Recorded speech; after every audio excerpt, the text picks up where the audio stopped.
The next internal applications we're going to make are tinctures and glycerites. Tinctures are alcohol extracts of herbs, and generally you could use something like rum or vodka. The more resinous a plant is, the higher alcohol content you need. So if you're working with something like chaparral, which is a super resinous desert plant, you would need almost 100 proof alcohol to actually extract the properties. With most other herbs, if you have a 40% alcohol like rum or vodka, that is going to be sufficient to extract anything you need. Again, some people who have liver issues or have had issues with alcohol in the past don't like to use tinctures, but you're not gonna get drunk. You're only taking 1 to 3 mils at a time, so you're not even like taking a shot of alcohol. But there are people who don't want to use the alcohol tinctures, and if you know people or clients like that, then you could make a glycerite. Glycerites tend to be something that we have children take because we don't want them taking an alcohol extract. The glycerites can be very sweet because they're a plant carbohydrate and derived from soy mostly. So if you know people with soy allergies, having a glycerite might not be the best option for them. So tinctures are very simple. Typically, you would need your alcohol, your dried herbs, and when you look at tinctures on the market, you'll notice that it'll say it's a 1 to 4 extract. That means it's 100 grams of dried herb to 400 milliliters of alcohol, or an alcohol water combination if you're using the 190 proof or the 90% alcohol. It's always nice to have a wooden spoon and also cheesecloth, and you need a large screw top jar.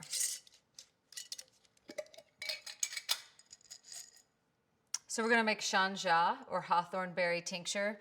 In Chinese medicine, the hawthorn berries are used to digest fats and to help with plaque in the arteries and to just digest any sort of fatty, oily food that you eat in general. So a hawthorn tincture would be really nice to take right before you eat.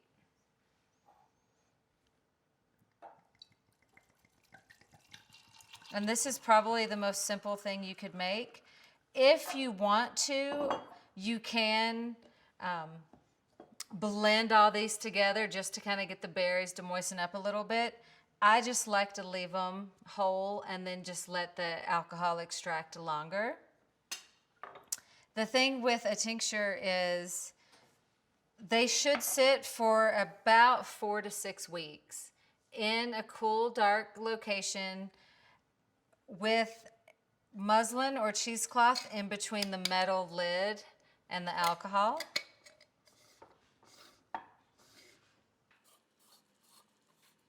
Okay, no, there we go. And the fun thing with this is literally you just shake it every day.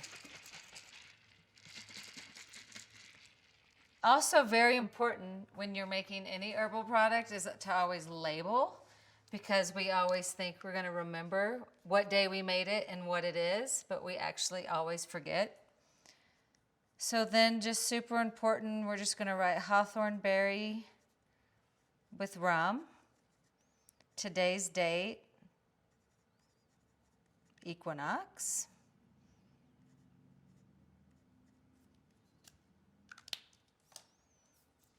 And when you see tincture formulas on the market, usually they will extract each herb separately into a tincture and then blend those tinctures together. I could have put 4 different herbs into this one extraction, but I do prefer to make them all individually and then add them together later into their own formula.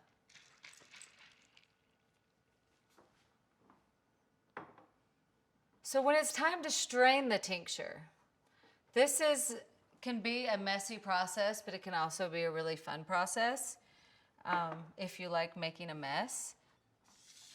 So we'll just act like that this has had time to extract. So after about a month of shaking every day, We can actually reuse our muslin and use it as our strainer. So when you're ready to strain the tincture, you can reuse your muslin, and then you want to hold the muslin in place. I always just use a rubber band, but there's all sorts of fancy devices out there. And then very simply, you just slowly strain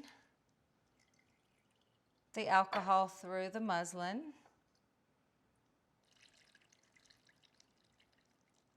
And you lose a little bit, but not too much.